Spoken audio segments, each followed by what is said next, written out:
എന്താണ് charge sheet? പലപ്പോഴും ഒരു ക്രിമിനൽ കേസുമായി ബന്ധപ്പെട്ട് നമ്മൾ കേൾക്കുന്ന വാക്കാണ് ചാർജ് ഷീറ്റ് എന്ന് പറയുന്നത്. നമുക്കറിയാം, ഒരു ക്രിമിനൽ കേസിൻ്റെ ഏറ്റവും പ്രാരംഭഘട്ടം എന്ന് പറയുന്നത് പോലീസ് അതിനെക്കുറിച്ച് ഇൻവെസ്റ്റിഗേഷൻ നടത്തുന്നതാണ്.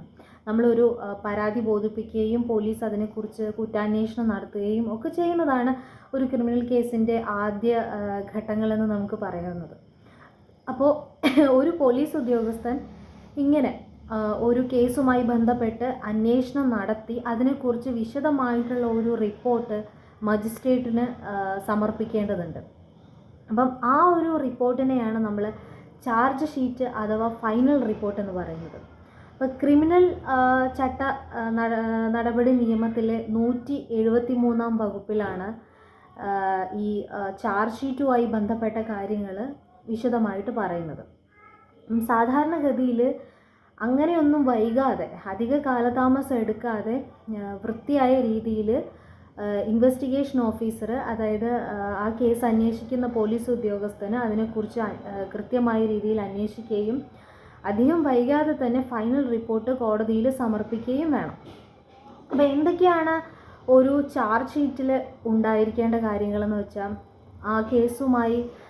ആ കേസിന് ആസ്പദമായിട്ടുള്ള വ്യക്തികളെ ആരൊക്കെയാണ്, അതായത് അതിലെ പരാതിക്കാരൻ അല്ലെങ്കിൽ ആർക്കെതിരെയാണ് ആ കേസ് വന്നിട്ടുള്ളത്, പ്രതിയായിട്ട് ആരോപിക്കപ്പെട്ടിരിക്കുന്ന ആളാരാണ്, അതുപോലെ തന്നെ ആ കേസുമായി ബന്ധപ്പെട്ട വിറ്റ്നസ് സ്റ്റേറ്റ്മെൻറ്റുകൾ, ആളുകളുടെയൊക്കെ മൊഴികൾ എടുത്തിട്ടുണ്ടാവും പോലീസ്, അല്ലേ?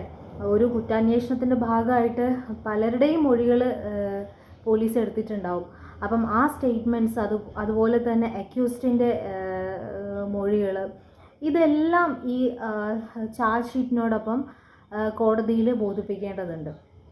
അതുപോലെ തന്നെ ആ ഒരു കേസുമായി ബന്ധപ്പെട്ടിട്ടുള്ള അതിൻ്റെ ഫാക്ട്സ്, സർക്കംസ്റ്റാൻസ്, സാഹചര്യങ്ങൾ എല്ലാം അതിൽ വിശദമായിട്ട് പറയേണ്ടതുണ്ട്.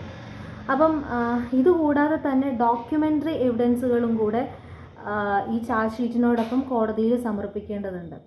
ഉദാഹരണം പറയുകയാണെന്നുണ്ടെങ്കിൽ, ഇപ്പോൾ പോസ്റ്റ്മോർട്ടം റിപ്പോർട്ടുകൾ ഉണ്ടാവും, അല്ലെങ്കിൽ മറ്റ് എന്താ പറയുക, കെമിക്കൽ എക്സാമിനേഷൻസ്, ഇങ്ങനെയുള്ള പല രീതിയിലുള്ള റിപ്പോർട്ടുകൾ ഉണ്ടാവും. അപ്പോൾ അത്തരം ഡോക്യുമെൻറ്റ്സുകളും ഒക്കെ, ഇപ്പോൾ ഫിംഗർ പ്രിൻസുമായി ബന്ധപ്പെട്ടിട്ടുള്ള ഡീറ്റെയിൽസുകൾ ഉണ്ടാവും.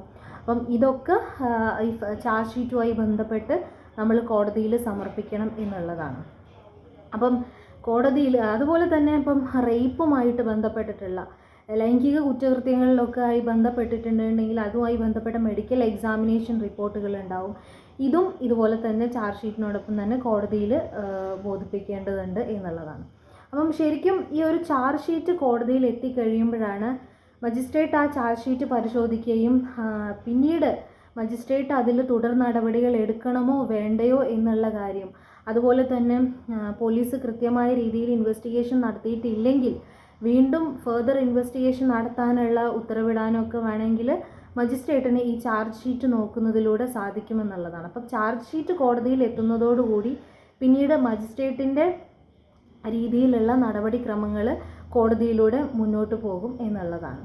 അപ്പം ഇതൊക്കെയാണ് ചാർജ് ഷീറ്റുമായി ബന്ധപ്പെട്ടിട്ട് പറയാനുള്ളത്. അപ്പോൾ മറ്റൊരു വീഡിയോയിൽ കാണാം. Thank you.